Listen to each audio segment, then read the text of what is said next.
নিউমৰোলজিৰ জৰিয়তে ভৱিষ্যত গম পায় হয় তো মই জানিব বিচাৰিম যে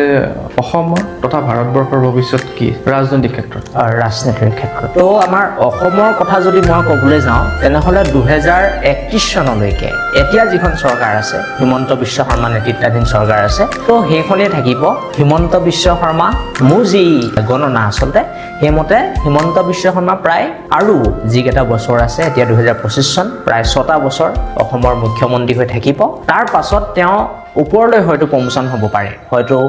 ভাৰত চৰকাৰৰ হয়তো অকমান কেন্দ্ৰীয় হয়তো মন্ত্ৰী হ'ব পাৰে হিমন্ত বিশ্ব শৰ্মা তাৰ লগতে ভাৰতৰ কথা যদি মই ক'বলৈ যাওঁ তেনেহ'লে নিশ্চয় বহু বছৰ কিন্তু মই কোনো ধৰণৰ ৰাজনৈতিক দলৰ লগত কিন্তু জড়িত নহয় মই ইয়াতে প্ৰথমতে স্পষ্ট কৰি দিব বিচাৰিছোঁ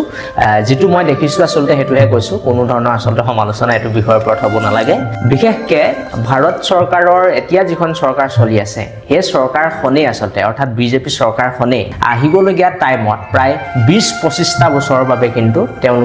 তেওঁলোকৰ যি শাসন বুলি ক'ব লাগিব সেইটো আচলতে চলাই নিব মই আপোনাৰ প্ৰশ্নটোৰ কাউণ্টাৰত এটা কথা ক'বলৈ বিচাৰোঁ যে ভাৰত চৰকাৰৰ বৰ্তমান বিজেপি নহয় NDA চৰকাৰ আছে বাৰু হয় বিজেপিৰ লগত দুটা মিত্ৰ চৰকাৰ আছে ইফ আই এম নট ৰং হয় তো নীতিশ কুমাৰে হওক বা আৰু দুটা দল আছে জড়িত হৈ আছে এতিয়া বৰ্তমান যিখন চৰকাৰ আছে তেওঁলোকে নিজৰ তাত একনায়কত্ব মানে সংখ্যাগৰিষ্ঠত তেওঁলোক নহয় তেওঁলোকে আনৰ ওপৰত ডিপেণ্ড কৰি চলি আছে তো দেশত বৰ্তমান ৰাজনৈতিক যিটো মহল হৈ আছে বৰ্তমান সেইটো বহুত মানে গৰম বুলি ক'ব লাগিব যিহেতুকে মই সংবাদ মাধ্যমৰ লগত জড়িত তো এনেকুৱা